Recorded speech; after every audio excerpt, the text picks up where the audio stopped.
Welcome to the Voices of Young People podcast, brought to you by Springtide Research Institute. In each episode, we hear directly from young people as they respond to our research and share about the issues impacting their lives. As sociologists and researchers, we see a new story unfolding for young people, one that moves beyond traditional institutional boundaries and requires careful attention to the inner and outer lives of emerging generations. At the intersection of being and becoming, it's the Voices of Young People. Those seniors or residents that I care for are very vulnerable, and they basically have no choice but to just be vulnerable with us, and through that we grow and they grow at the same time.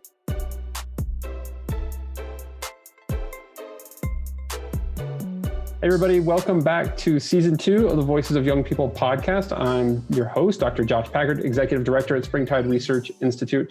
And at Springtide, if you've been listening along through all these, that what we really care about are the values in the lives of 13 to 25-year-olds. And so often people have assumptions or ideas or stereotypes about what young people care about and what is really meaningful to them. But we've dug into actually listening to them and to doing some research around those things. We've written this book called Meaning Making, 8 Values That Drive America's Newest Generations.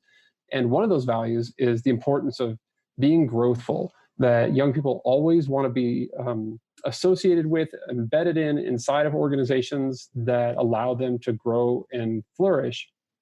And to help us understand that a little bit more, we've got Suhur today that's gonna talk with us about how this value shows up in her life. Suhur, thank you for being here, and maybe give the audience a little bit of a sense of who you are. Thank you for having me, Josh. My name is Suhur. I'm 22 years of age. I currently live in Minnesota, but I'm from Colorado. I'm a current University of Minnesota graduate. I work as a CNA, and I'm hoping to get my master's in nursing as a registered nurse. Wow, and you also are working? Yes. Yep. So balancing school and a job. How long will, I don't know much about this process. How long will it take until you're a nurse? Are you already a nurse? Or you're just trying to become a different kind of nurse? No, I'm becoming a nurse. So there is a program in my school and a couple of other universities around the states that offer masters of nursing for undergraduates that don't have a bachelor's degree in nursing field. So yeah, it's like an accelerated program for nurses, but you get your master's and bachelor's in one go. Ah, that sounds like a very smart idea. Get them in one go. I spent way too long in school. I should have done that. Yeah. What drew you to this field, to nursing? Well, nursing is one of those very practical, at the same time caring professions. And I've always had a place in my heart to care for people, but also advocate for health equity at the same time. And some other personal experiences and family experiences that led me to this decision of becoming a nurse. I'm glad you're doing it. We obviously need nurses right now. We were talking in the middle of a pandemic. We obviously need nurses now more than maybe we ever have in recent memory. Anyway, so we're talking about Growthful, and you're obviously in the midst of a stage of life where I think a lot of people who are listening would have experienced a lot of growth themselves, but you're also actively pursuing it as you're taking accelerated programs. And we just off air before we started recording, we were talking about potentially you studying abroad, which there's obviously all kinds of new experiences that come from that. Why is this value of being growthful so important to you? And I mean, you could just, you could just go for the bare minimum, or, get by with what you've already accomplished or already know. Why are you always interested in going for more? Well, Growthful is basically one of those values that's ongoing in your life, whether you're an adult or a teenager. It doesn't matter what age group you are. It's one of those developmental practices that keeps molding your personality and your career in different aspects of your life. So that's why it's very important to me. Just looking back, when I was in high school as a teenager compared to now as a college graduate, I'm not the same person. And that's that's all due to growthful value. Mm-hmm. So yeah. But do you think that same sort of trajectory, do you anticipate that will continue? Because, I think the old sort of model was that like, oh, sure, you go to college, you grow, and you sort of become who you are, and then you are that person. You get a job, you stay there for 40 years, but like there isn't much change after that. But are you suggesting like you think that's going to Yes, I think the growthful trajectory is going to stay? Yes, I think it's like one of those things that are ongoing, and like there's no stopping to it. Whether you're like a senior at a nursing home or like a baby, you're still learning something. So it might be very minor or like major. It just depends on the person and like where they are in their life and like the situation that they're in. But I think there's something going on about your generation actually that leans into this more than maybe others have, where I think I hear like a lot of my friends or people who are older than me, they'll talk about a growthful experience as something that was not necessarily wanted.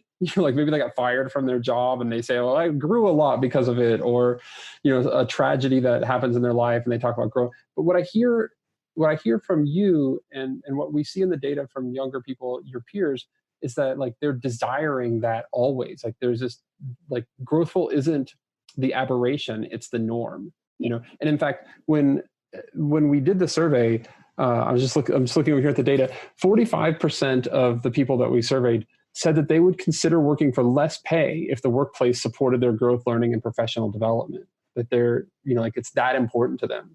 Yes. Tell me about why it holds such a high position in terms of these values for you and for maybe some of your peers.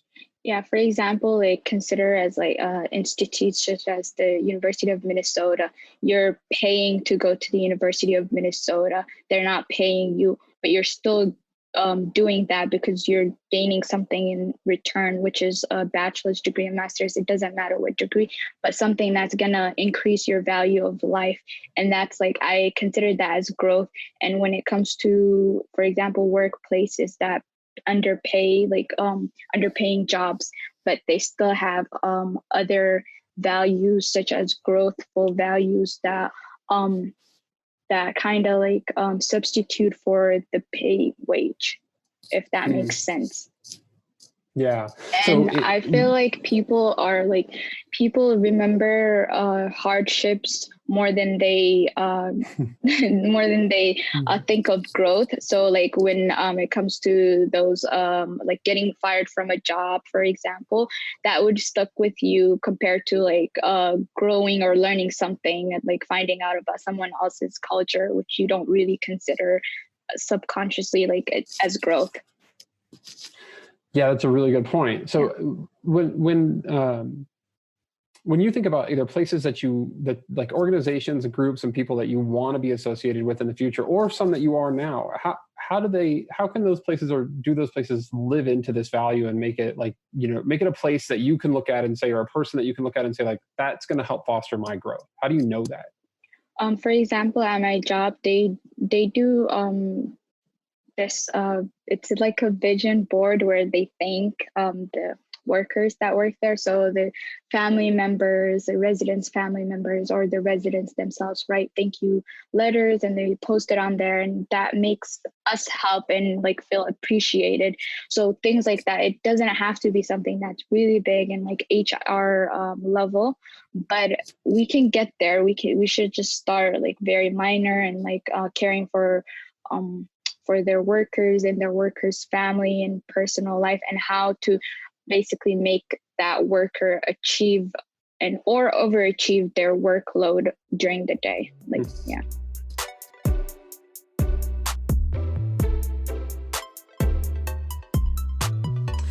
It's one of the interesting things I think about having this posture of growthfulness is that y'all, and I say y'all meaning like your generation. Yeah. I know you're laughing at my y'all. I'm from Texas.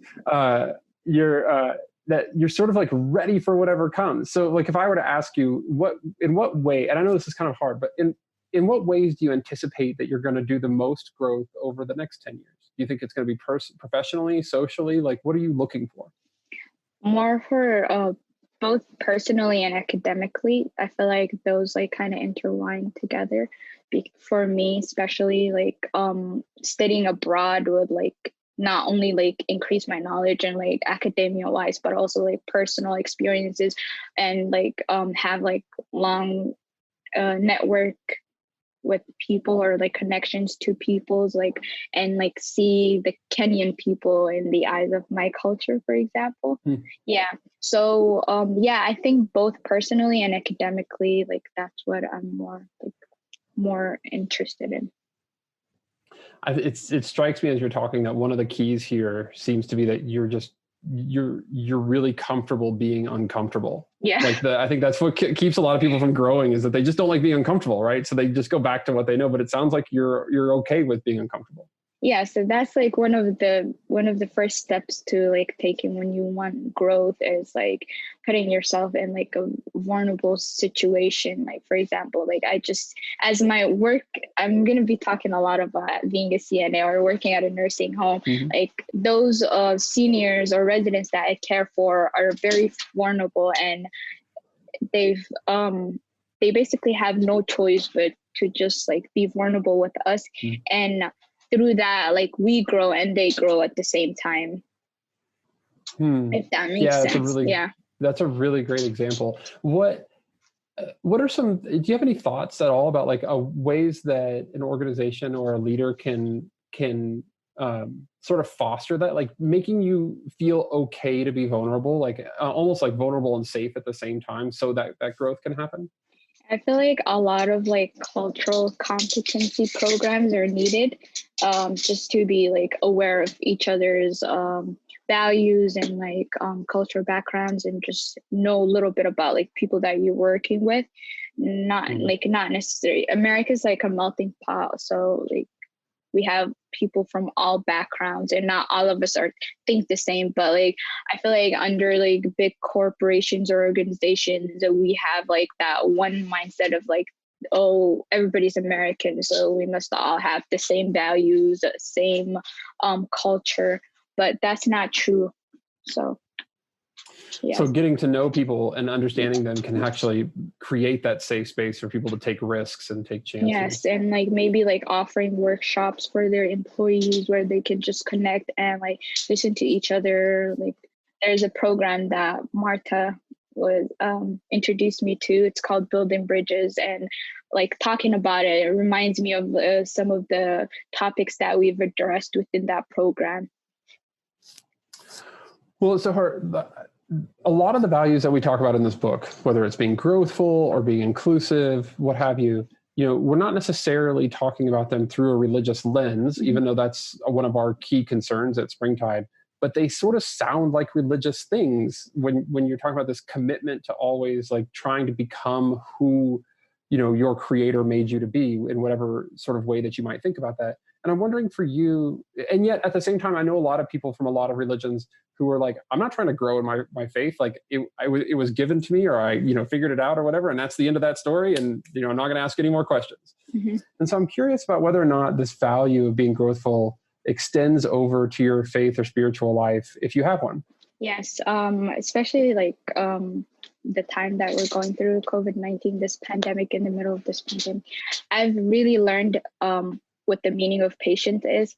So, as a Muslim, like I go to the mosque as a child, I read the Quran and whatnot, but I never really like thought too much, and I never gave too much thought into it.